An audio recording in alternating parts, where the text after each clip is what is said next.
Revenons en France maintenant. Free se lance à son tour dans le grand bain de la 4G. L'opérateur veut marquer les esprits à nouveau et annonce que ce réseau sera utilisable pour ses abonnés au prix de la 3G. Une question qui a beaucoup interrogé aujourd'hui les consommateurs, les spécialistes et qui va vous intéresser, vous qui nous regardez au premier chef. Bonsoir Mathieu Drida, installez-vous. Merci d'être avec nous. Vous êtes PDG de meilleurmobile.com. La question que tout le monde se pose, c'est est-ce que c'est possible? Est-ce que Free peut seulement offrir la 4G à ses clients? Alors oui, c'est possible puisqu'il lance cette offre aujourd'hui.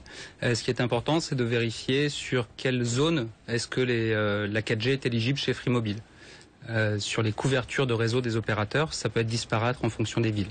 Aujourd'hui, la 4G, on en entend beaucoup parler. En revanche, pour ce qui est de son utilisation, il faut dire la vérité, c'est un peu plus compliqué.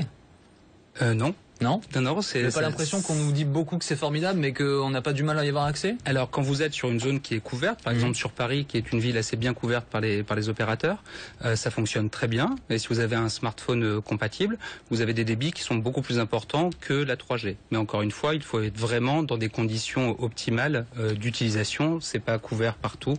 Mais quand vous êtes dans des bonnes conditions d'utilisation de 4G, c'est vraiment une expérience utilisateur qui est très intéressante. Et on voit un réel engouement des consommateurs pour ces smartphones compatibles et pour ces forfaits compatibles. Mariam. Oui, une question qui revient beaucoup sur ce débat, c'est la comparaison avec la 3G. Si les véritables débits de la 3G étaient respectés, les utilisateurs n'auraient même pas besoin de la 4G. Voilà ce que demande David. Sabine également, la 4G, eh bien, le service n'est pas parfait. Plutôt qu'une course à la surenchère, ne peut-on pas améliorer ce qui existe déjà ? Alors effectivement, on parle beaucoup de la 4G, mais on a aussi sur la 3G, toutes les personnes qui ont des smartphones ne sont pas toujours connectées en 3G. Donc il y a plein de zones où la 3G ne fonctionne pas très bien. Il y en a aussi où ça fonctionne très bien. Effectivement, on est déjà passé sur une nouvelle génération de rapidité de connexion sur mobile. Mais on peut se poser la question de est-ce qu'on ne peut pas encore optimiser la 3G avant de lancer la 4G. La 4G fonctionne bien, il faut faire attention aux débits qui sont annoncés comme sur la 3G. C'est des débits qui sont annoncés jusqu'à comme sur la DSL, donc ça dépend vraiment des zones sur lesquelles on se trouve. Mathieu Drida, si on revient à la question de Free un instant, vous le disiez, la question de la couverture qui est centrale et donc celle des émetteurs. Aujourd'hui, que possède réellement Free? Que peut utiliser cette marque? Alors Free annonce 700 antennes actives. Je crois qu'à Marseille, par exemple, seulement il y en a 215. Marseille, je ne sais pas exactement. Non, mais c'est pour dire que finalement 700, est-ce que c'est réellement suffisant pour couvrir le territoire? Alors c'est pas suffisant pour couvrir tout le territoire, hein. C'est la première étape pour Free, et puis ensuite il va y avoir d'autres antennes qui vont être déployées. À titre de comparaison, Bouygues Telecom a plusieurs milliers d'antennes relais en 4G, et c'est Bouygues Telecom qui couvre mieux aujourd'hui le territoire français sur la 4G. Lorsque Free est arrivé sur le marché du mobile, on a dit que le consommateur allait s'y retrouver, que c'était une bonne nouvelle pour lui parce qu'il tirait les prix vers le bas. Est-ce que cette annonce vous fait le même effet aujourd'hui? Est-ce que c'est le consommateur au final qui va y gagner?